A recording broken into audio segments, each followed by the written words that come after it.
To start, this might sound trivial, but what's the movie magic behind snorting drugs on screen? The movie magic behind snorting drugs on screen? How do you make it happen? Oh, it's the movie magic. How do you? I thought you meant why does it work so well when people snort drugs on screen? Not exactly. What is the magic of that? What is the magic? Like, how do we make fake coke? You want to know? How do you make actors snort fake coke? Oh, you just snort it. Yeah, just force them. You put direct them to do it it's until not good they for do you, it right. I think fake coke is potentially more harmful. Yeah, probably than real coke coke for your nasal cavity. It's how do you call azúcar flor? That, yeah, I don't know, like it's powdered sugar. Yeah, powdered sugar. That's what it is. So, but not always. Some sets use other things. Oh yeah, that's what we were using. That's what we were using. So powdered sugar, just up your nose, and then if you're really uncomfortable with the sweetness in your brain, then you can just like put some water up your nose like this, and go like this, and then go like that. I thought that was just an old wives' tale. Are you looking forward to doing this at home? No, that sounds incredibly unpleasant. I don't think I'd ever want to try that. Yeah, no, don't. But more seriously now, I know you shot this using an outline, not a script, but can you tell me a little bit about what was in that outline? Yeah, like everything you see actually. I mean, there were no improvised scenes. Like all of the scenes that were written in the outline were shot. Some of them changed locations. Like that was part of like the improvisation of the whole thing, and like a lot of dialogues were somehow improvised but talked through a little before we were gonna shoot it. But yeah, it's everything that you see in this movie was on a 12-page outline. And how about character information? Do you have anything in there that your cast can use, or is it more about hitting the major plot points and locations? Well, all the actions were in the outline, which are really the big indicators for these characters, I think, in this movie.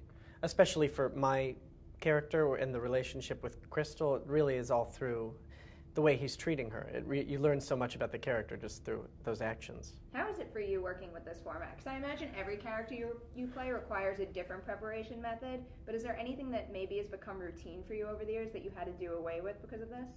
Not really. I mean, I think something that's always helpful is getting together with the people you're working with, and we did a lot of that. Yeah. On this, we just would all hang out and talk about the movie and not really be rehearsing, but just sort of finding things together and kind of finding the language of the movie just by talking and just by the spirit that we were creating. What was it like on set? Was it a really small crew?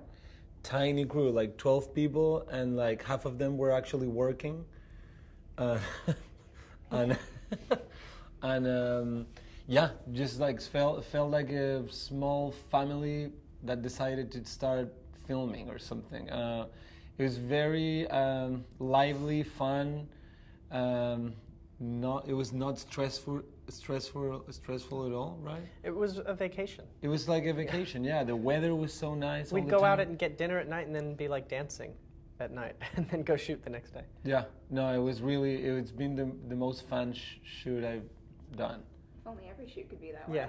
Yeah. Were there ever any instances though where, I don't know, maybe even like to match daylight, something that could be stressful that you had to do? Of course. I mean, when you're shooting a movie, you always want to do more and you always want to do an extra take, and there's always like someone pushing you to move to the next thing, you know, but just like it felt so easy for some reason. Like even though it was hard work, like we would work whatever, like 10 hours a day or like even 12 sometimes, but it just like the atmosphere, it was so laid back that it made it easy, you know. There was and none of the taxing elements of going to work were involved. Like, you know, I don't know, when you get up and go to work, it's sort of the slog of it, you know, the mental hurdle of like, now I'm going to work, I'm on my way to work, I'm sitting in my work area. But this was just, we would wake up and eat breakfast and we were already there and we were just living and breathing it. Yeah, and I think the fact that there is not like that the actors don't have these lines that they have to like do that day. It's not like they have to deliver a homework. Like we just get together, have breakfast, like, okay, what are we doing today? No, we're doing this scene. Okay, and then you start talking about it. So you like, yeah, it just keeps it was so fresh. Every morning you started fresh and you planned what was going to happen. Yeah, exactly. I get the feeling like there were a lot of happy accidents on this set. I don't know what this says about me after that first question too, but one thing that really stuck out to me was the 2 dogs in the town square. Like when I That's saw that an shot, amazing I'm like, accident. There's no way they planned that. Yeah, how could you? It's like, okay, guys, fuck, right there. Yeah. Don't move. Right when we walk Just by. do that. Yeah, I know. But that happens a lot in It's a happy Chile. accident. There's a lot of stray dogs reproducing outdoor in front Good thing to know, of too, never children. They don't care. It's like the way sometimes when you're walking down the street in New York, you'll hear like children laughing. It's like the equivalent of Now I that in can Chile. relate. Yeah.